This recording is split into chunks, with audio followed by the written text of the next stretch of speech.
town has a ghost story that's been passed down through the generations. But what if those legends were true? My name is Miranda Young, and I'm the Ghost Biker.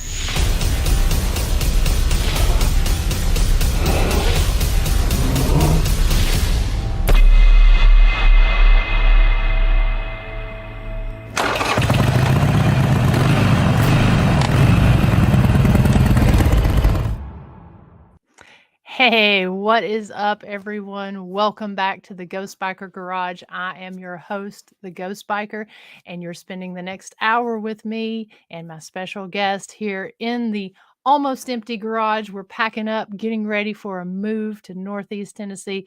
Very, very excited about that. Hopefully, here within the next couple weeks, we'll be coming to you from a new studio, a new garage.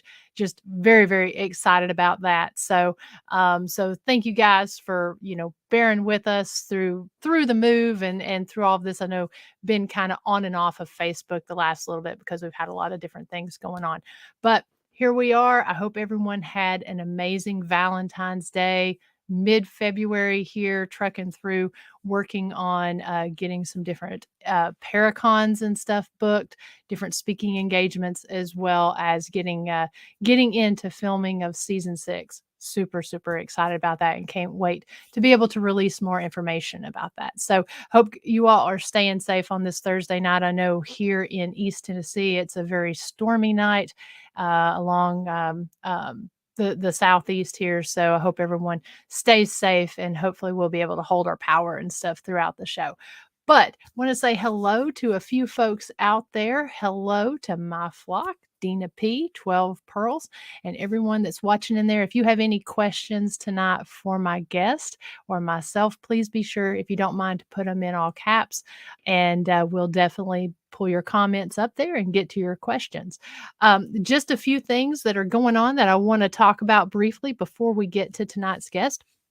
Last week, we had Mr. Dennis Eslock on from the Cabin on 360. And what a wonderful guy, wonderful discussion that we had talking about remote viewing, talking about mediumship, as well as talking about the Cabin on 360 and some of the great experiences that he's had there, as well as some of the other teams. I know a lot of people over in the comment section here, they came on, shared some of those stories. I know I can't wait to plan a trip up to that area and maybe highlight that location on an episode in one of the upcoming seasons. So very, very excited about that, and hope you guys, if you didn't catch that, hope you will tune in and watch that on the replay, either on ghostbikerexplorations.com, on the YouTube channel, or also on Facebook. Also wanted to take a few minutes and share about the upcoming Haunting at the Mill Paracon that's going to be taking place on March 24th through the 26th at the Haygood Mill Historic Site. I am so excited to be around some of these great speakers. Some of them I have spoken with at other conventions. Others I've only seen on Facebook and can't wait to meet them in person. I know that some of these folks, they travel all around the country, and this is going to be the very first Paracon at this location. You're going to be able to, with the VIP tickets, you're going to be able to go camp. You're going to be able to be part of a 2-night investigation, and you're going to be able to visit the vendors and listen to a lot of these great speakers. And like I said, this will take place on March 24th through the 26th. If you're interested in more information about this, they do have a group set up called Haunting at the Mill, and it is brought to you by some wonderful sponsors that have done such a good job to get this organized and put it together. Supernatural Inc., Raven Paranormal, Task Force. These guys, it's a lot of work to put these conventions together. So very honored and excited to be a part of that. Also, we've got Enigma Cons that's coming up at St. Albans in April. I know this one sells out very quickly, and I'm not sure if they have sold out of tickets yet. I know we've got Mr. Ronnie Anderson on here, who is actually one of the organizers of Enigma Cons with New Bedford Paranormal. And this is such a great event. All the funds go there to St. Albans Sanatorium. And if you've never been and participated in the investigation, you're absolutely missing out. And you're going to want to go check this place out because it's St. Albans, it's a sanatorium, and it's amazing. So, there's, I think that, yeah, Ronnie says that there are a few tickets left. So definitely check out the page there. We've got a lot of other great events that are coming up. Speaking at the Gettysburg Battlefield Bash that's going to be taking place in July. Can't wait to be a part of that. And we'll have more information about some of these other Paracons and some of these Harley Davidson events that we've got planned. We'll have those as the events get a little bit closer. But since we're a month out from the Mill Paracon, just wanted to make sure to mention that, and Enigma Cons as well, because those tickets will go quick. I'm going to go ahead and well, actually, before I do, I just want to mention a lot of great things going on at the historic Scott County Jail. We've got actually Chris is hosting a birthday tour at the jail tonight. So I know she's normally in the comments section there, but she's unable to join us because she's holding down the fort up there in Scott County, taking care of a birthday party. We've actually had a couple birthday tours at the jail that we've been real excited about, and then we've got a group coming and doing a double date at the this weekend for one of our ghost hunts that she'll be able to do with myself and Dr. Sumner with Soul Sisters Paranormal. And then we've got tours all weekend long. So we do have a few tickets available for that. So hopefully, if anyone is interested in some of our flashlight tours of the historic Scott County Jail, you can check all of that out on the Historic Scott County Jail Facebook page or www.historicscottcojail.com. So going to go ahead and get to tonight's guest because we've got some really fun and interesting things to talk about. I had the honor of actually meeting him in person back when I did the Deep South Paracon there in southern Alabama. Such a fun experience. Excited to be going back there again this year. But I had the opportunity to meet him in person, and I was absolutely blown away by his positive energy. And I think you will be too. I mean, he brings it. And so I'm going to go ahead, bring him on, Mr. Connor Flynn. He travels around the country looking for cryptids, treasure, and forgotten history. So we're going to go ahead and talk about all that and more. Hey, Connor. How's it going? Magical times, man. The stars have aligned. It's been a long time, but it also just feels like it was just yesterday that we were hanging out in Daleville. Right, right. I mean, that was so much fun, and you came right up to me and was talking about our mutual friend, Mr. Steve Stockton, who is I've had him on the show, such an amazing individual. And again, with the positive energy, I love that. That's what you bring. I know Steve brings it. And I know you have a great group of folks that follow your show that's also here in the audience as well. And I just love seeing that and that positive energy. Oh yeah, it's a phenomenon, and I love living it, walking it, and breathing it. And it's all of us. It's a community. And yeah, that Daleville Deep South Paracon was so legendary. Got to meet Sonia Thompson from Walking Dead. I know we all became friends like that, real close after that. I know you and her really hit it off. Yeah. Jonathan Odom is now a true brother of mine from Alabama, paranormal Bigfoot. I'm actually going to be camping with him in a couple weeks up near the Talladega National Forest. And of course, we met last year at the Deep South Paracon, and the rest is history. But yes, I'm honored to be here today. Well, thank you for taking the time. I know you've been really busy and I've been trying to get you on the show, but you've been filming, running around, traveling, and we're going to talk about all that. But why don't we get started by you kind of telling how you got started on this unique journey that you've been on with because you do cryptids, paranormal, you do it all. Yeah, I try to do it all. I'm Renaissance man, the most I can at these days. I love filming. I love writing. I love storytelling. I love doing it boots on the ground, just like Yeah. you. I love just diving into new things, but also tapping in to the forgotten history. I think there is so much magic inside of us that is just kind of dumbed down and forgotten about. And I'm trying to just remember who we are and try to familiarize everybody else with who they're supposed to be. But yeah, I'm from Cleveland, Ohio, the Mistake on the Lake. I lived right around the corner from a place called Irma's House, Crybaby Bridge, and then also the Witch's Ball, which are three really paranormal, spooky spots that had to do with witches and sacrifice and death and a lot of things that happened, on eclipses and Friday the 13th and pretty much the whole month of October. So growing up, our Fridays and Saturdays went from going to real scary places and then going to Seven Floors of Hell, one of the most famous haunts in America as well. So it was really fun, and then that kind of threw me into like the real life paranormal, and then also my love for like horror films. But yeah, Cleveland is known for a lot of crazy things. We have Lake Erie, which has South Bay Bessie. It's a serpent, and of course, I think it's a species of serpent. But a lot of fishermen started going missing in the 1800s, early 1900s. So there was a bounty on her head for $100,000. And I always thought that was so fascinating. And growing up, my grandfather and mom were big fishermen, so we would be on the water all the time. And then the Ohio River is also known for the green clawed beast. So at the top of my state, I had a giant plesiosaur monster. And then at the bottom of the state, it was kind of like a gill man. So I felt like I was kind of trapped. And then right in our woods was the Ohio Grassman. Cuyahoga Valley National Park holds Helltown inside of it. And a lot of the paranormal people know about Helltown. There's ghost hearses, chemical spills, secret government agencies, tunnels to the middle of the earth, roads to the end of the earth. A lot of cool paranormal spots. And we would just go waterfall chasing, looking for Yeah. awesome landscapes and lost treasure as well, just forgotten, homesteads. And we would smell weird smells. There's one time we were going to Buttermilk Falls, and we had this horrible stench just following us. And we searched the river looking for like a dead raccoon. And then we just gave up on it, made it to the waterfall, came back, smell's gone.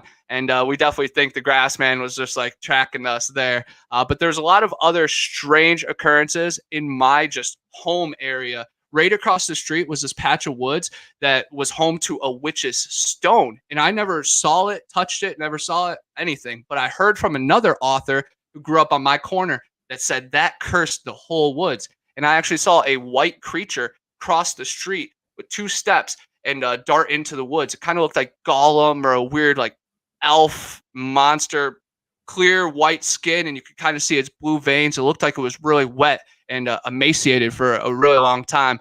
And maybe it was home to there. I don't know if it was just passing through, but a lot of other people had strange encounters there. They called gremlins, ghouls, and then of course the Ohio Grassman. But that really just was like the gas in the tank because I started living out of my car and really hunting down these strange things just because no one else is. And I love Right. all the scary TV shows, but there's so much in between that doesn't really get put out to the audience, and even evidence. You'll hear it Mhm. from the insiders. They're like, yeah, that never even made the cut. But there's incredible stuff out there, and luckily I have casted footprints. We've gotten hair samples on. One was a picnic table, Supernatural Spectrum. He was in here earlier. Him and Yeah. his mom actually found this long orange wad of hair. And then when you put it under a microscope, it's green, it's gray, it's clear. And then in the same region, the Green Swamp, we found black hair. And then when you put it under the microscope, it's green, clear, and doesn't match anything in the Florida wildlife. So it's very, very special stuff. And I feel like my journey has brought me to the places I need to be and the stories I need to hear. And it goes back to, Bigfoot Anonymous was me originally just saying anonymous encounters on SoundCloud. And then it Okay. started turning into a safe area that people can maybe share their stories. Because I'm a wild guy that's done crazy things, so no story is going to turn me away. I'm an open ear. I don't want to compare myself to Alcoholic Anonymous, like Right. because they're doing great things, and I hope Right. I can just match some of that and help people. But yeah, that's definitely a part of the name, and then Anon as well, just because you just got to stay low key, and it really doesn't matter who you are. It's about the message, and I Right. might be a loud mouth and get a lot of stuff out, but it's not really ever about me. It's about the truth. It's about the history. It's about the energy. It's about everything bringing us together. So sometimes I might have to be the conduit. Sometimes I might have to be that sticky gum to hold us together. The weird one, slobber and spit on my mouth, freezing my butt off when someone pukes on my sleeping bag, and I just have to go with it, and sleep by the fire. Like it's all part of the journey, all a lot of fun. And I love walking the walk and talking the talk, but it's part of it, and everything is a lesson, everything is a journey. And it's not all good, definitely not all good all the time. You got to battle those demons that are inside you and that are outside. And right now, the world is a really dark place. So us that carry light are working double time, triple time, overtime, and hopefully the results, peer through. And I'm big on just a little bit of light can wipe out the darkest dark. And I've seen that in caverns, where we just have one torch left, and we made it out. So it's where there's a will, there's a way. So I'm all Absolutely. about it, and I love seeing all my fam in here too. It's easy to be on this journey when you have good people behind you and in your corner. That's right, and I feel the same way when people come on, when they choose to spend their hour or 2 hours, however long we tend to go on the show, when they choose to spend that time here asking questions, interacting, and then going and supporting the content creators. I mean, it just warms your heart, and it's just, I mean, that's shining that true light, that, because there is so much darkness in the world. And that's the thing I was gonna say, you hit on a couple things there that I love the fact that you are a traveler, that you're highlighting these stories that, yeah, we've got these big grand locations that have these stories, but you're highlighting the lesser known or maybe the more regional to that area that folks down here in East Tennessee may not be as familiar with there in the Cleveland area or in the Florida Panhandle area because it is so regional. And so I love that you're taking that and you're sharing the history, and then you're also documenting your travels, and you're highlighting those raw gritty moments and coming out with some really cool results. I appreciate that, and from a fellow traveler, it really means something because you're out there doing the same stuff, and you're on a motorcycle, so even more props. But since this is a travel show, I do want to let the people kind of know my journey. You did Yeah. highlight it, Cleveland down to the Florida Panhandle. My house sold up in Ohio, and that was the house I always grew up in. My parents split up. My dad, moved out. Then my mom moved to Indiana and met her fiance, which is awesome. He's a truck driver, another fellow traveler. But Mhm. I was holding the house down, and that ended up selling. So I moved in with my friend for a few months, and then I was like, all right, January's coming. I referee flag football. Every January, there's national championships down in Orlando, Lakeland, Tampa, that whole area. It always would alternate. And growing up, I watched my dad play. And then I ended up playing with my dad, and we won a national championship in 2012. Pretty dope. And Nice. then he ended up getting injured. I got some screws in my finger. We could still play, but I started videotaping for the organization. So then that was my January trip. I'd go with the team still, but then I'd be videotaping with the GoPro, and it was easy money. And then I'd just go hang out with my friends. It was a Florida trip. And from Cleveland, cold Cleveland in January, we were happy to do that. And then I started refereeing for them. So then 3 years go by of doing refereeing, and then there's the big world championships. It even expanded even more, and that was the year that I was living out of my car. I actually was living at my friend's for a little bit, took the passenger seat out of my car, built a bed, did a lot of research on like living out of your van, and then I signed up for couch surfing, which is like Facebook for travelers. It was an awesome app. A lot of people used to do it on Craigslist. So if you got an app for me, then yeah, I could do it.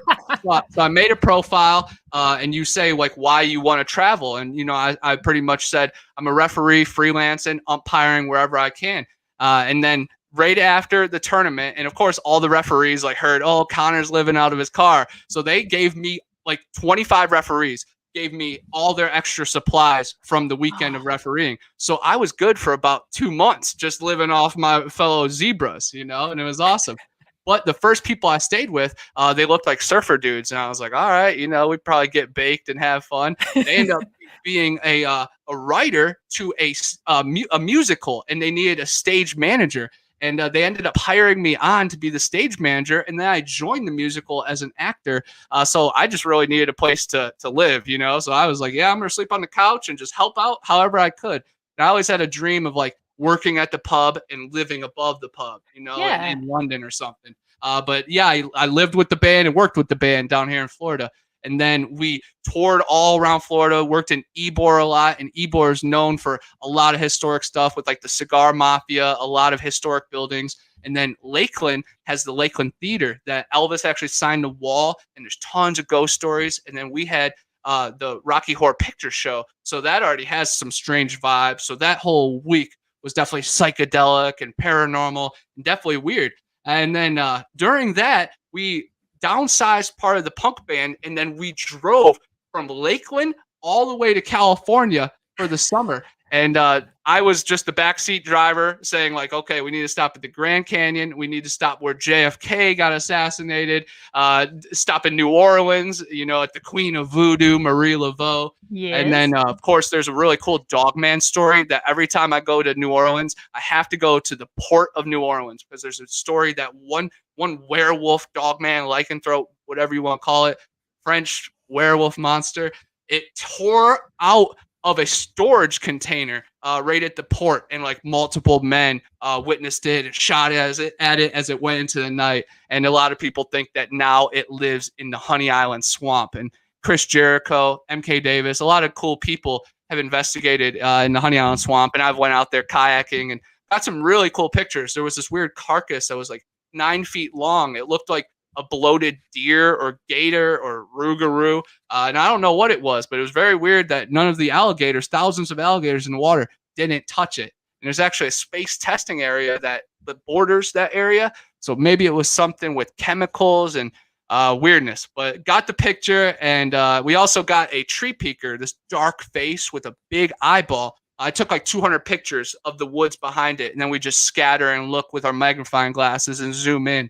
And we got some weird anomalies. It might be faces, it might be pareidolia, but good pareidolia is paranormal. You know, I believe that this world is alive, and I've done enough mushrooms to know that there is stuff all around us, and that's all we are, is just energy, and all we are is water above, water below.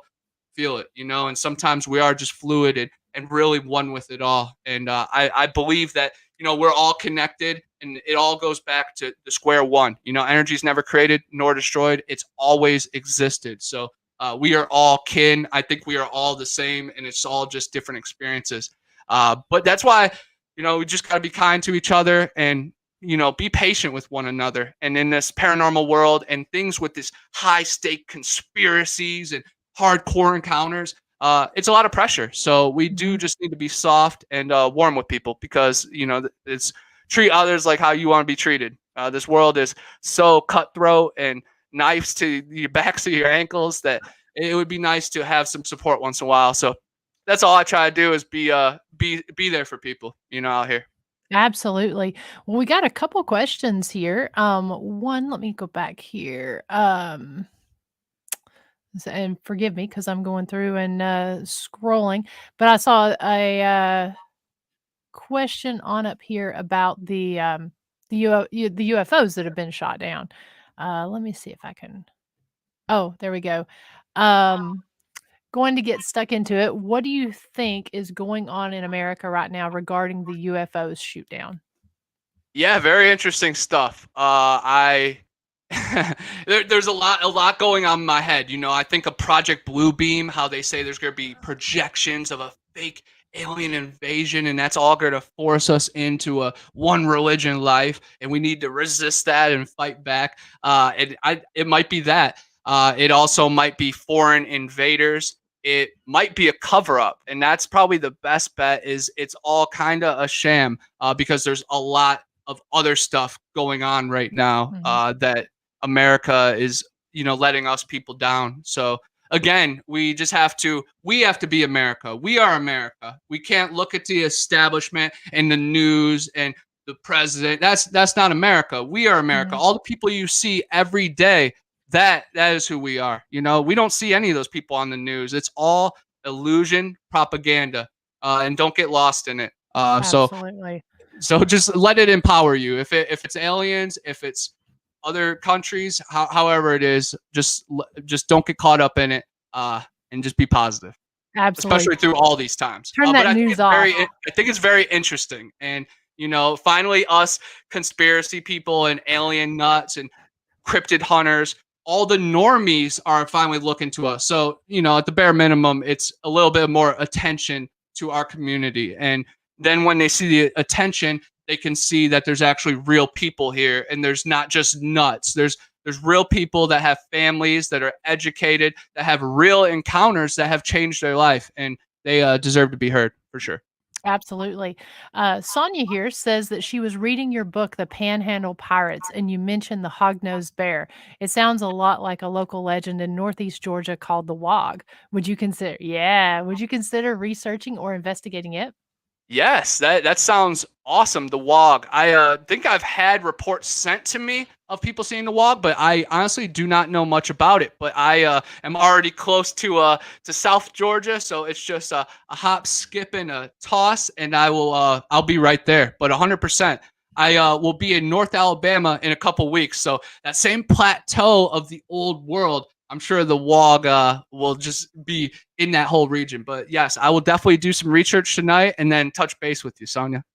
Absolutely. So let's talk just a little bit about your books. I'm going to go ahead and kind of pull up here. We did put the link in the show notes, but like I said, you're a busy guy, and you've got what, 7 books out? Five books published, and I have like about 10 books written. So, the next couple of years, I'm just gonna let them flip out. But yes, the very first one is probably a little bit scrolled down. But the first one was Erie Swamps Road Trip to Eden. Yeah. Oh, okay. So that's how it's 7, is because it's got 2 of my self-published ones on there. Ah, Those are my babies. The self-published, that's me, baby. But the first one, right there in the bottom left, is Erie Swamps Road Trip to Eden, and that is my nearest and dearest one. I hope, when I die, burn the book with me. Cremate the book with me, guys. Start the fire with the book. But Erie Swamps Road Trip to Eden, it talks about my journey from Lake Erie down to the Florida swamps, and then the final chapter is the Garden of Eden. And here in the Panhandle of Florida is actually the Garden of Eden trail, where 27 of the 28 trees in the Bible are actually there. And gopher wood, which Noah used to build the ark, the lightest, strongest wood in the world, you can only bend it, can't even break it. It's found right in that area. And it's definitely a magical spot. It's a 15 square mile region. And there's a cool documentary about it. And I feel like it has magnetized me here. And it's very interesting that it's pulled me to where life began. And there used to be a lot of cool signs there to say, like, birthplace of Adam. Then a lot of cool facts of, like, where there's a valley and a delta that breaks into 4 rivers, just like the good book says. But really cool, in that same area, just recently, in recent times, about a decade ago, Stacy Brown and Stacy Brown Sr. Got one of the best Sasquatch evidences, the skunk ape thermal footage at Torreya State Park. They got a 9-foot Sasquatch giant beast crossing between 2 trees, and then they filmed 2 Finding Bigfoot episodes that they had experts and Cliff Brackman, Matt Moneymaker, Bobo. They did recreations, and just recently, Stacy Brown actually took me, Nana Boss, and Matt from Supernatural Spectrum to that location. And it was so cool. And it was also weird because I've been to that location before, but I didn't know that was the exact one. And we've had encounters right in that same region. So I was not surprised when he's like, yep, this is exactly where it happened. I'm like, yeah, man, we heard something wading through the creek right there. Something threw a boulder behind us back there. Something whistled at us right through there. So Torreya State Park is like the Mecca. And I definitely recommend, if you guys ever come to the Florida Panhandle, come to a famous Bigfoot location, get a picture by the sign, do the loop, and hit me up because I'm in the region. And what's really cool is I'm like 25-minute drive, but if I just go to the river, I can take my kayak right across, and I'm there in like 8 minutes. So Torreya State Park, the skunk apes, they could probably hear us talking from right now. But a story that goes even farther back, 1873, the capture of the Ocheesee Pond wildman. Yes, they actually captured a skunk ape here in the Panhandle. Same region, right across the river, the Ocheesee Pond. He was harassing women and children, and then the villagers and the Native Americans, they had to come together. Civil War veterans and tribal chiefs worked together with the dogs, and supposedly they netted the creature in the Devil's Half Acre, and then they sent him all the way to Tallahassee. And the governor said, "Oh no way!" Sent him to Chattahoochee Hospital, and supposedly he was there for 3 years, and they have a file on him and everything. So when people are saying we need to capture them, we need to kill them, we need to get their DNA, it's already been done. And it was on the front page of the New York Times. They have files of this creature. And what's really cool is my good friend, Jack, we'll call him, he is the head IT guy of Chattahoochee Hospital now, and he lives on campus. So I get to go right past the gate, and when I visit him, get to explore the whole place. And we've actually filmed the building that is supposedly right on top of the wild man's gravesite. And there's a bunch of tunnels, and I like to believe that maybe he escaped and he's still out there. But a lot of people do still have a lot of encounters there. I know this one guy, Joe, that he used to work on radios, and he has his own hearing aid. He's a big technician guy, and he can tune it, I guess, to listen to them breathing. And he says he could hear when they got phlegm in their lungs and everything. And his son actually has a picture that he saw a Bigfoot, saw a skunk ape in the 70s when he was like 4 or 5 years old, and drew this picture. And it was just truly magical. And it's in one of my books, so make sure you get it. But yeah, that's the first book, Eerie Swamps, Road Trip to Eden. It talks about my journey from Ohio down to Florida. That one is near and dear to my heart. And then the next one is Big Brother Bigfoot. And that talks about like 16 creatures, weird phenomenon that I've researched all across America and even up in Canada, ranging from the Susquehanna seal, the Mogollon monster, the big bear beast, a bunch of creatures in West Virginia, the Florida skunk ape, and then, of course, the Ohio grassman. But I'd also mention a couple other weird phenomenon. One story that happened, we were tripping mushrooms during an eclipse, me and my buddy Jake, and we were with my cats on my side in my yard. And there's a shed, and we heard something huge approaching near the shed. And at first we did think it was the cats, and we're just like looking like for movement. And then we got up and started walking towards it, and some kind of just force told us to get back down. I wouldn't really call it mind speak, more just like intent. He just gave it to us and said, just get back. And we just internally surrendered and laid back down. And we definitely think it was a skunk ape that crawled across the street, in through my pears, and I had a bunch of apples, and then was just curious to what the heck two teenage dudes are doing laying in the grass, not cuddling, giggling and laughing, because I think we watched 2001 Space Odyssey.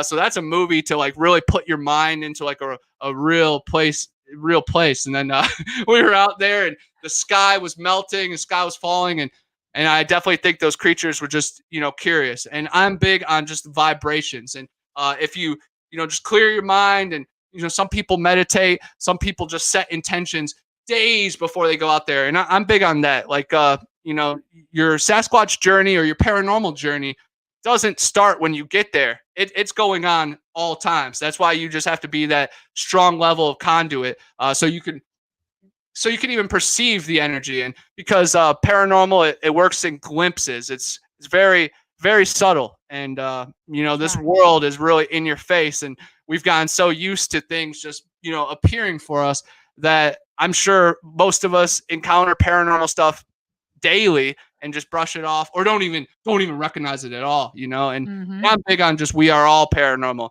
You dream up worlds, and then you instantly forget them, and then we have connections with our parents, love, deja vu. I honestly think it all goes back to like electricity. When you're thinking of somebody and then they call you, I think we're all connected, and there's just bolts and shocks, and it's all. And then I would love to just see chemicals and electricity of people that really connect, and groups and everything. And hopefully I'll get all my answers when I die and the DMT releases in my brain and I'm in the next chapter. But until then, I'm going to keep asking questions. Yeah, absolutely. Do you think that that everything is interconnected? I know you kind of said that there, but like with the stuff that we're experiencing with the paranormal and the stuff that you're researching with the cryptids and the other, supernatural creatures, do you believe that everything is connected, or do you tend to think that it all sort of falls under like a high strangeness type I think category? it's pretty all connected. Of course, not everything is twisted and turned into each other. Like not every spaceship is being driven by dogmen and Sasquatch. But I definitely think it is all energy, and of course, things in the sky are going to be interested in things thriving on the surface. So if they're interested in humans, they're definitely going to be interested in these strange creatures, big and small. Puckwudgie all the way to stone men or mud fossils. But again, I think life is supernatural. I think life is paranormal. Energy comes in two forms, waveform and particle form. And most of the time, we're particle form, solid, Mhm. but our true being, energy, has the ability to become waveform. So that honestly opens up the door to anything, to time travel, to portals, to disappearing, to time gaps. It is all available because of the waveform. But I definitely think it takes lots of training or the most crazy set of experiences to call that. But I definitely think the creatures of the forest are more in tune with themselves and with Earth. So maybe they can tap into that waveform a little bit easier than, say, us, because we're being zapped by Wi Fi and drinking poison and even just Cell the petty, phones. yeah, Yeah. cell phones in our pockets, the blue light on our eyes, even just petty thoughts of having responsibilities that are not fulfilling to Earth or your spirit, that slows you down and that gets in the way. And sometimes I feel like a little diva, when I'm at work and I'm upset, but no, I feel like I have a bigger purpose. But then I have to check myself and say, like, everything is a lesson. No time is wasted if you got the clarity or a goal. But I don't know. It's easy to say that, but of course you have to walk the walk and push through the Mhm. hardest times. And even crazy people will test you and push you, and that's how you find out what you're made of. So I welcome it. Absolutely. So, what is your favorite research to do? Do you enjoy the cryptids more? Do you enjoy looking for the lost treasure and doing the adventure, or sharing the hidden history or forgotten history? What is your favorite whenever you're putting these videos out? When you're looking at your passion, what is your favorite that you like to spend doing and putting out and sharing with everyone? My favorite thing to do is to connect all three, and connect it all. I'm looking for monsters. I got my, eyes out, or my mom's metal detector, looking for treasure. And then the forgotten history, just, trying to learn and remember the vibes that were there. And also to, just to spread the awareness, because I love doing that too, because there's people out there that will never come to the panhandle, never step foot Mhm. in Ohio. But I want them to feel like they've been there. And if they ever hear that story through somebody else, they'll know that connection, and they'll have something. So I'm big on bringing people to where I am as well. But I definitely say cryptid hunting. If I'm in a region with a known monster with some cryptid sightings in the past, that just really gets me going and really excites me. But then again, there is nothing like finding treasure. Like, watch back the video of me finding my first arrowhead, and I'm like a little girl, a little kid, just so happy. And then shark teeth, like I found so many shark teeth, but every one is so magical. And then turtle shells, Oh, fossils. yeah. It's just really cool to be the first one to touch something in hundreds of years, thousands of years, millions of years. It's amazing. But then again, it's just as cool to find a cave that no one's been in a very long time too. So just covering all the uncharted territory. I love just doing it and being out there. I'm big on boots on the ground, but I Yeah. love writing it down. I love these podcasts, but there's nothing better than just being out there. Just because all your worries are gone, you're more focused on the now, and that's when you get to be you. And in the past few years, we kind of got that threatened. Like Yeah. we weren't allowed to be us. We weren't allowed to travel. weren't allowed to see each other. Weren't allowed to be human beings. So luckily I've been down in Florida, and I rather die Mhm. die die fighting than living cool on my knees or something. But Tennessee, yeah, that's southern states there. yeah, and again, I think my whole journey has brought me along. I don't know where I would be if I was still up in Ohio. Nothing against Ohio. I feel like it made me who I was, but thank God I moved down south and got to live somewhere free and kind of slower. I moved Yeah. from the big city down somewhere where it doesn't even have a rec center or anything, and it's amazing. And again, I feel like my whole journey is meant for a reason. All the people that even in the sidebar, it's like, man, wonder if I would have crossed their path if I did something different.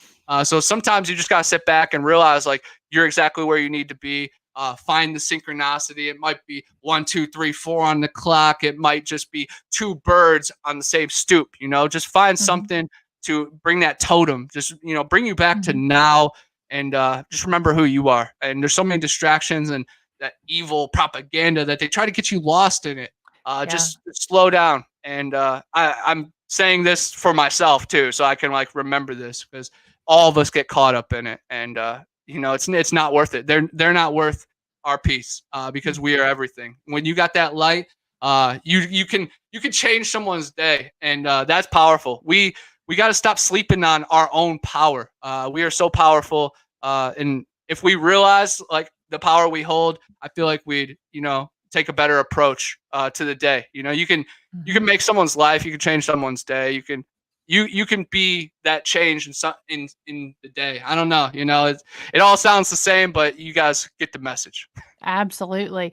So we got another question here. Sonia says you've spoken a lot about energy. What's your take on past lives? I believe you're an old soul.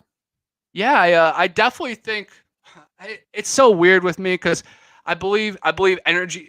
Energy's never created nor destroyed. It's always existed. But I don't.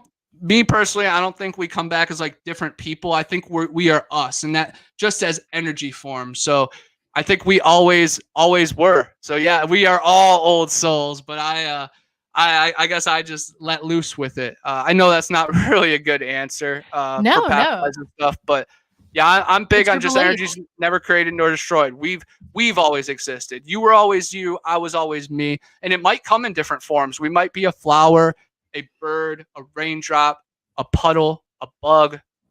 Maybe we come back in different forms, but I think it just comes in energy, and I guess that's an answer we'll get once we're our next chapter. That's right.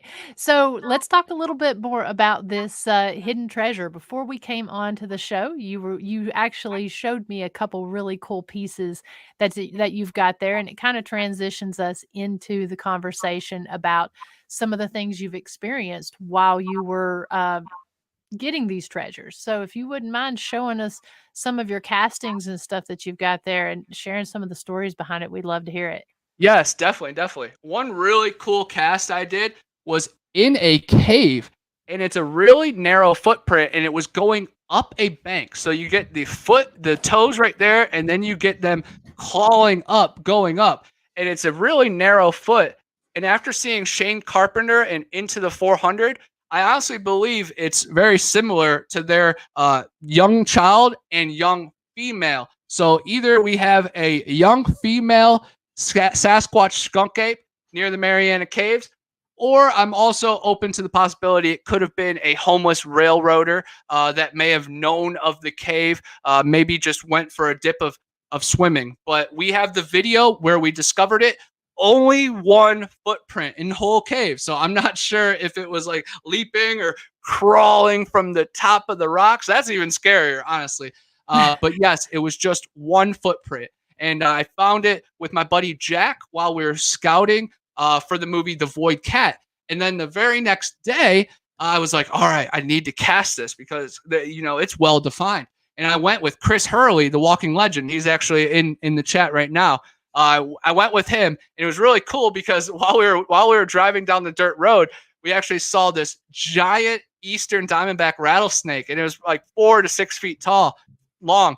And I took a video of it, and that was like my first video that actually went really, really viral on TikTok. So it was really cool that like I was so focused on this footprint, and then something blindsides us, and it was really cool. But I go down, and we're casting the footprint, and we're hearing all these strange sounds, and there's actually a legend of a ghost train that you'll hear sometimes when you drive by. And that night we did not hear it, but one of the very first nights I was in that cave, I did hear the ghost train. And they say there's whispers of children as well, because they say that some kids drowned down in that cave. And now while I'm saying that, I think, wow, maybe the footprint is one of the drowned children. That's some crazy stuff. You But never know. but we casted it and it came out. I One really cool thing is when we discovered the footprint the day before, Jack was filming, and that day we filmed for about 2 hours, and we got tons of footage of us scouting locations and me doing like improv of Void Cat. It was like Cheesy Pond Wild Man. That's how the movie first started. And then while he's filming me discovering this footprint, tons of audio interference. It was going in and out, and yeah, we were underground, but we filmed in that cave before and didn't have any audio interference. So it was very strange. And there's a lot of stories and legends and proof that Sasquatch has infrasound. And Doug Hychak actually talked about their heartbeat giving off infrasound. So that would be a constant wave of energy. But of course, just like a big cat, they can direct the infrasound. And maybe they interfered with our technology. I've had a GoPro totally fry out in the same region. So maybe it is some next level electronics, but I always don't jump straight on that because, things go wrong. We can't always blame that on Gollum and Harry the Hendersons, but it was definitely very strange, and we got it recorded, and that's all we can do is just record data, analyze it, share it with our other people. And I definitely think that's important. But yeah, that's one of my favorite casts just because of that extra clawage. And they're not claws, they're just toes, but some long toes. Yeah, they are. And when you're climbing up a hill barefoot, you know the feeling. Yeah. This one was actually a gift from Kathy Westerman. This is a handprint, and Jeff Meldrum said there's less than 15 casted handprints in the world. So it's really cool to have one of them.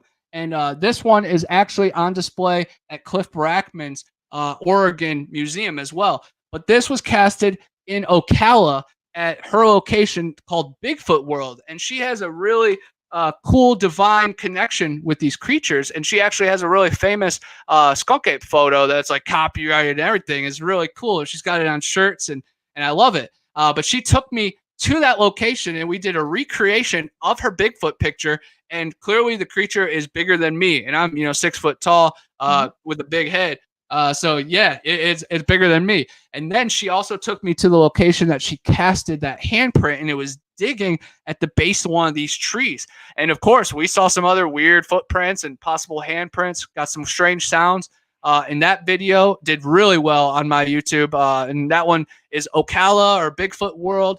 And Kathy Westerman will be speaking at the Bigfoot conference in Ocala in a couple months. So I'm super excited. And if they don't let me up on the round table, then I'm going to barge, I'm going to talk to Kathy, and I'm going to say, hey, I'm part of Bigfoot World. They can't keep me out. But hopefully I'll be part of the round table. It'll be cool. Last year we had a blast at the round table, and I blew people's minds, man. They didn't even know what to do. They just were clapping after everything I said, just because they didn't know how to react. Like I felt bad for them, but that's what happens, man. Your brain gets frozen before it melts, and I love really just waking people up, and I love being that asterisk in this world because everything is so predictable nowadays, especially in the mainstream. So I like being that spark of strange and just something that is unexpected, and hopefully just give a little bit of hope. Either I'm that light or I'm that goof that like, wow, okay, he's doing that. I can't be any worse, So yeah, I love to provide in however I can, but I love to be myself and might stutter, might slobber, might snore. But I'm there. I'm at the camp out, That's right, catch you're me around the present. fire with some s'mores and the good stuff, Right. So, so the best place for people to watch your travels and your adventures, you're on TikTok. We've got all these links there in the show notes, but why don't you go ahead and talk just a little bit about where people can see your content? Yeah, you guys can find my content on YouTube, Bigfoot Anon, Anon. I have a lot of hikes that I go to locations with recent encounters or really historical backgrounds. And then I also go to a lot of campouts and paracons and cool events. And I usually have the GoPro running. And I'm a journalist. I started off on my high school newspaper, so I'm on the ground floor interviewing, and I interviewed Miranda on our video in the past, and John Odom, and it's really cool just to kind of be part of the show and then to be behind the scenes as well. But yeah, my YouTube is definitely the location to find most of my stuff. My newest short film is on there, Gobble Gobble. Super proud of that movie. We won Best Performance and Audience Choice and Best Special Effects at a recent Tallahassee 48-hour film festival. And it was directed by my buddy Wesley. And the main character is Mitchell Cole, right there, one of the most talented filmmakers I've ever met. And he was in a recent movie called Please Make Sense, where it's a feature film that they get stuck on a road forever and they have to battle their inner demons. And it's a really cool horror thriller movie that I got to be a part of too. But it's really cool seeing my homie be like the main character of a real movie.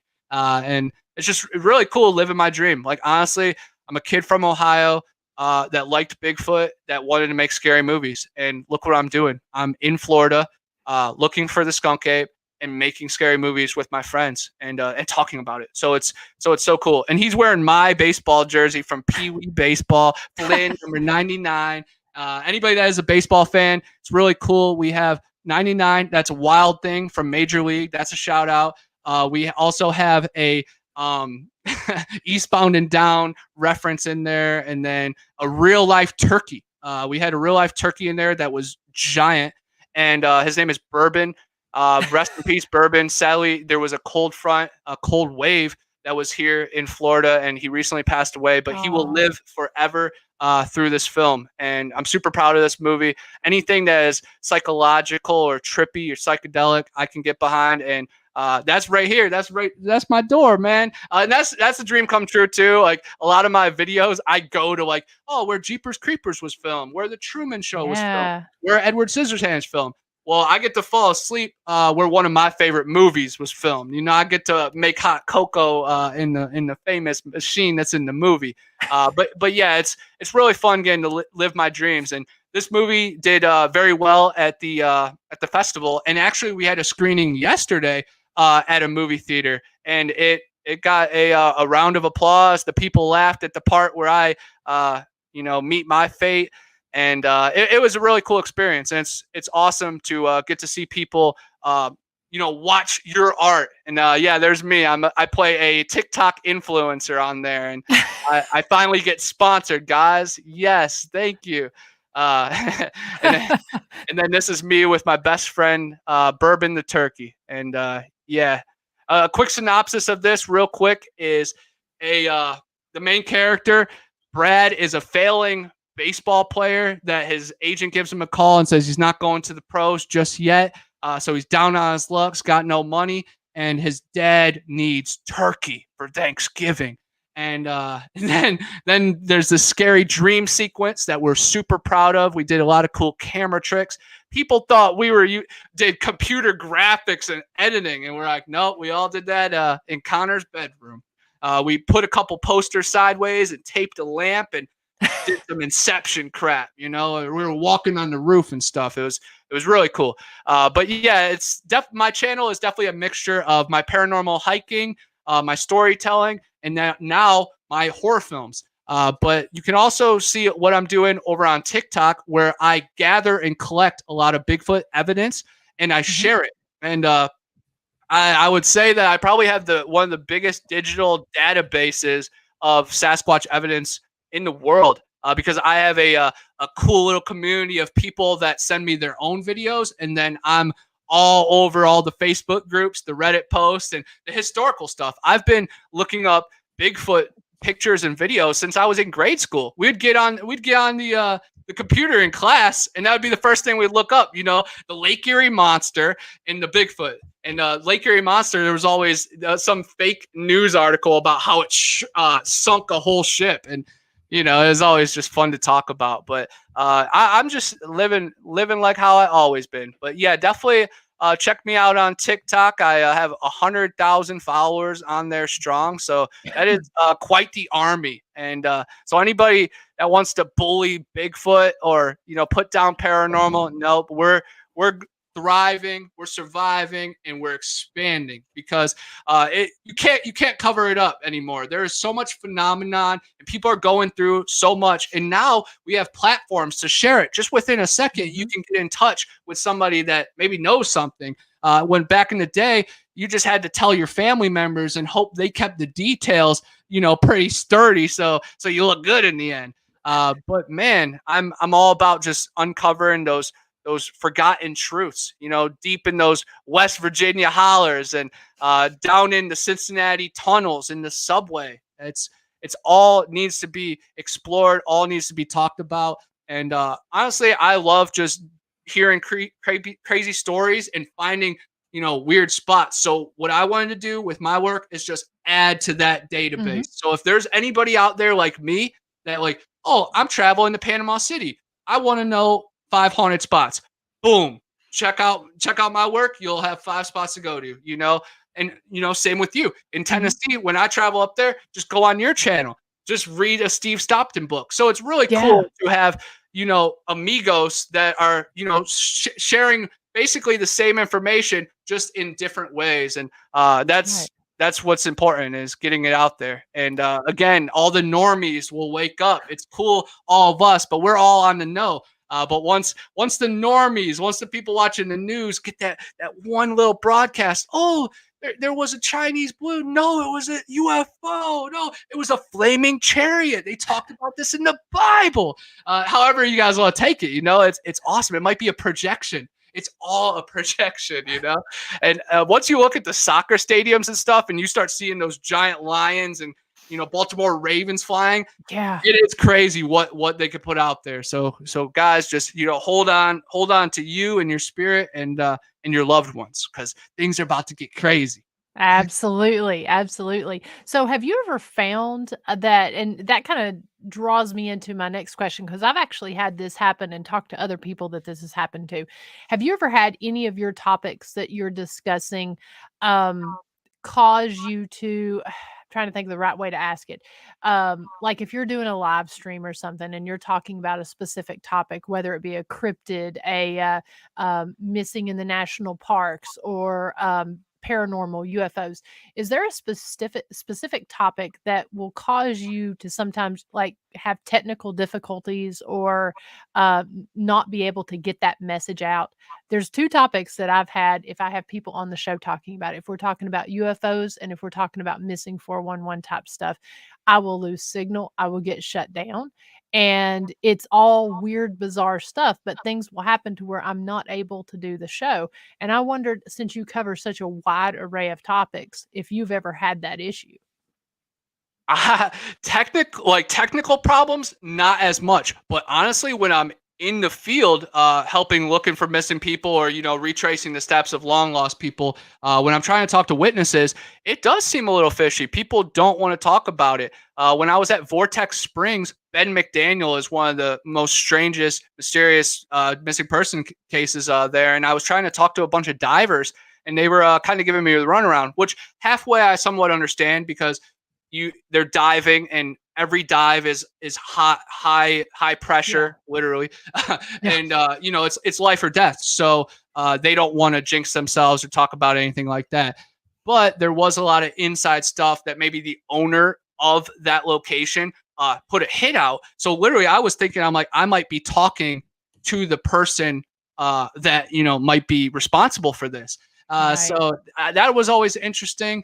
And then when I was up in Tennessee looking for Dennis Martin, I went to Cades Cove and the Smoky Mountains, and I know he went missing in Spence Field, but we camped at Cades Cove, where his family camped the day before and a couple days before, and just asking around there. Of course, the Rangers. It was a very long time ago, so none of the Rangers were alive during the searches or anything. But none of them, of course, wanted to talk about the Key family, the family that saw something carrying Dennis over the shoulder, the feral people. No one wants to talk about the feral people. No one wants to talk about the abductions. No one wants to talk about the deep underground military bases. So yeah, that's what I try to step on. When we were filming in Chattahoochee, they have deep underground military bases, and that's the hospital that had the wild man. They told the IT guy that we were not allowed to release the footage. So that's pretty interesting. And but yeah, Did you not release really. it? No, not yet. I released it to my members on my YouTube. So Gotcha. yeah, Gotcha. it paid. So the Chattahoochee officials, if you guys want to pay, y'all can see it. Then y'all can crack down. But yeah, but yeah, honestly, F them. I don't care about them. It's more out of respect for my buddy, just Yeah. so he Yeah. doesn't have to deal with the problems. But he's on to bigger, better things very soon. So we gonna run with it soon. But I'm super excited. But honestly, not much technical difficulties other than, TikTok live goes out all the time. No, nothing different than what always goes wrong. My phone is broke. It always dies. My microphone chips out. They're always watching. You think about something and it starts showing up on your phone. Yeah. And I could go down the wormhole, the rabbit hole. Like, I believe that anything with lights, anything with power, they can get us, an image. Nowadays, they could probably just our heat sequence, or the Right. Wi-Fi is just shaping us. So yeah, it's a lot is going on, but nothing that I could point to for UFOs or missing people with the electronic difficulties. Nothing more different than what normally goes wrong. I tell you, I had someone on that was really big into UFOs and UAPs, and so we were having a conversation. And so at the time, I was also broadcasting on LinkedIn. I was broadcasting YouTube, Facebook, and LinkedIn. And, on LinkedIn, you can see it will, unless you have the premium version. If you've got the free version, it'll say, "Oh, you've had 14 profile views," or whatever.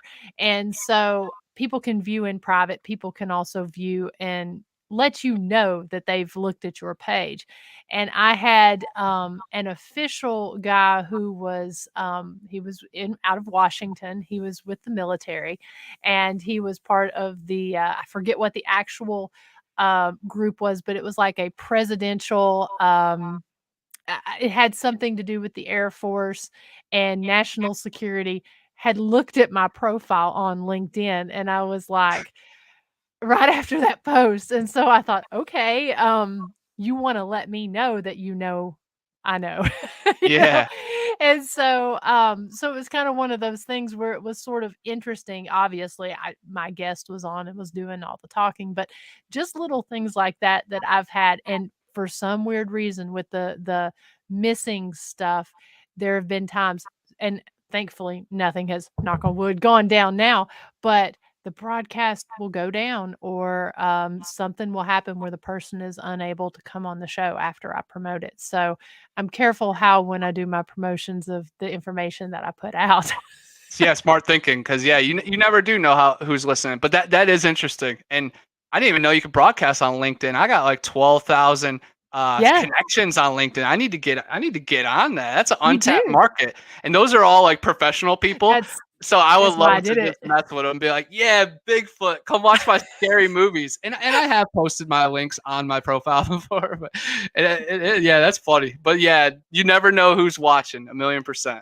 Absolutely. And so what's some cool things that you've got coming up as far as project wise, as well as events that you've got coming up? Yes, got a bunch of stuff going on. I'm going to a camp out next month, March 11th, with Alabama Paranormal Bigfoot, Jonathan Odom's group, and I'm going to be speaking at that camp out. It's going to be, I'm not sure the exact forest, but I know it's near a location where a man was ripped apart. All four limbs were ripped, and he was laid against a tree. And we camped there last year, and me and the two young guys, the two military gung ho brothers, that we all slept right by where the guy was torn apart. No tent, no nothing, a half a mile away from everybody else. It was really cool. We meditated up there and we were doing these hums, and we felt these creatures just surrounding us and got some weird sounds. Chirping. And what the coolest part though is we all stayed to the hums, because we could have just freaked out and be like, oh, what Mhm. was that? But we stayed humming, and we were gifted for that, like it just kept coming. It was something special. Then real life, not driving and traveling in this city. I am super excited because we've been filming a sports thriller that is called Against the Spread, and we've been calling it Redneck Shakespeare because it's a Shakespeare adaptation, and it's about three family members that they're all different and they get into trouble and they have to go through it together. And a bad sports bet sets them in debt with the wrong people. And I'm super proud of that. I've been producing it, and Mitchell Cole, who's in here, he was directing it. Jack, the guy, the genius behind the cameraman, he's the cinematographer. And we're trying to get that started. It's a proof of concept. So we proved the concept, that's our idea. And now we're going to shop it around and try to get it made into a full length movie. And that is going to be so thrilling because I totally believe in our team.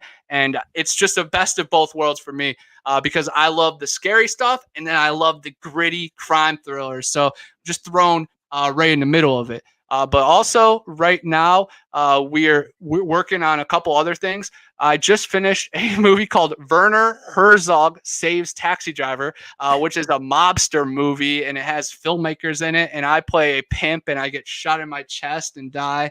And that's going to be in film festivals. So hopefully win a couple awards, get to go to a couple events. It's always fun to watch yourself on a big screen. A movie that will never be on the big screen. We just finished. It is called Fish Piss. It is a Creature from the Black Lagoon ripoff, and it is probably going to be on the streaming service Troma, which has been around since the 70s, and it's for really bad films. And it is about a creature that lives in a pond that has magical powers. And I am the post-credit scene, and I get attacked by a spawn of this monster. So, Fish Piss 2, be ready. Another really bad movie I'm in is Zillafoot, and this is actually on Amazon Prime. It's on Tubi. They sell it in Walmart, Best Buy, FYE. I'm really proud of our parts in it, but it is a so bad it's good movie. It's really silly though. One I'm super proud of is called The Void Cat. It's a werewolf dogman movie that I'm actually the main character of. It's on YouTube. It's on Altered Cortex Designs channel. Definitely pop by there, drop a comment. Hopefully we get Void Cat Rewind VCR. That's going to be the sequel, and I'm super excited about that. We also been dabbling in a couple other films and just staying busy. I was just up in Andalusia, which is up in Alabama, and I took a Craigslist ad. It was for a film. They needed PAs, production assistants, so someone to, get them coffee and bring the donuts. Yes, sir. They needed help. So I answered the ad. I said when and where. They sent me the date, and I walk in, and it's a movie about witches. It's a 1930s period piece where this white con man is breaking into this wealthy, rich black family's house. And luckily, they're coven of witches and they saw it coming. So it's really cool to see the two sides thrash and bash. And I was originally a production assistant, and then I ended up running sound and being camera operator. So started at the bottom. Now we hit. So it was really cool. And that, you're never too good for anything. You're never too low for anything, and that's what I love. I can be the main character in one movie and then the garbage guy on the other one, taking it to the dumpster. And that's the beauty of filmmaking. That it's a team effort, and it honestly brings me back to like sports and camaraderie of growing up. So probably that's why I enjoy it so much. And same thing with hiking. When you're out there with your friends and with a team, and you have some kind of organization and there's fluidity in it, it's beautiful. And it goes beyond words. It's thoughts and feelings and ideas and dreams all coming together, and it's special. Nice, nice. Yeah, so hopefully see you again down at Deep South Paracon, and because I know I'm going to be there, and I think that's in August, I believe. And so hopefully our paths will cross on. We got to do a collab video at some point. Oh, a million percent. I would love to stop by your jail. It is so cool Yeah, that you own a historic haunted jail. So I would love to investigate there, and I would yeah. also love to like film a movie there. Oh And like yeah. for you to see what our cinematography can do to a place, you would be like, "Whoa, that's mine," you know? And it would Right. look like there's nothing better than the eyes, but oh my god, it's truly magical. But yes, I definitely want to come up and investigate. And I love your style that you Thank you. sleep at the location alone and then you have it recording. Like that is so cool. I'm big on going alone to very dangerous locations and just letting the elements happen. So it's Yeah. definitely I admire it, and I want to hit a lot of the spots you hit. Some of those voice phenomenons that you were getting were very scary and very clear. That's Yeah. incredible evidence. And Well, thank just you. just you being out there and hosting all these rallies and stuff, it's very impressive. And Well, just thank you. keep it up. And when I loved your both seminars, both days, you stepped up to the plate and knocked it out of the park. And yeah, keep to it. And Sonia, I know you're in here. You know, keep spreading that energy. Hopefully, we could be on screen together soon. I'm trying to catch up to your IMDb score. You know, That's right.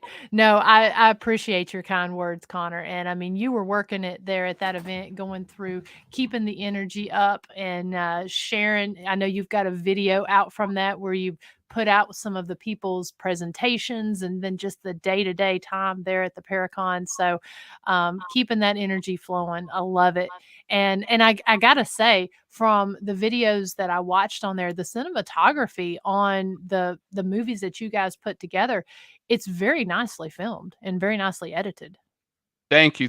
Yeah, that's power to them, man. I am so lucky and blessed to meet two of the best filmmakers here in the Panhandle, and if I can just be the goofy glue to keep them together, and that fire behind them, like go go go, then hell yeah, it's magical. But yes, I definitely appreciate it, and I feel like we're all exactly where we need to be. Absolutely, absolutely. Those are great words. And on that note, we're here just a little bit after 10 o'clock. We've got in the comment section. I've got different links to Connor's TikTok channel, to on his Facebook page, YouTube channel. We've got all of those links there in the comments. So if you're watching this on the replay, go back, click on those links, like, subscribe, follow, go in, show our content creators some love because there is a lot of work that goes in behind what we're doing and the passion and everything. I mean, your passion with all this just shows through, and I love every minute of it. You're going to enjoy his videos, and I know you've got a link tree. I'm trying to remember where I saw that. That Me was too. on.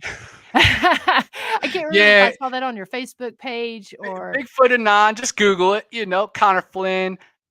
Spotify. If you just want hundreds of hours of just hearing randomness, you know, just search my name and in YouTube, on Spotify, on iTunes, it all, you know. But definitely big things to come, and hopefully, you know, TV shows and just vacations. And you know, yeah. I want to do this for my life, and I want to see beautiful things. And a lot of it's been, you know, just me making it happen. And it would be nice if the world gets behind me, and hopefully soon. And I definitely got the world behind me. You know, I can't forget that.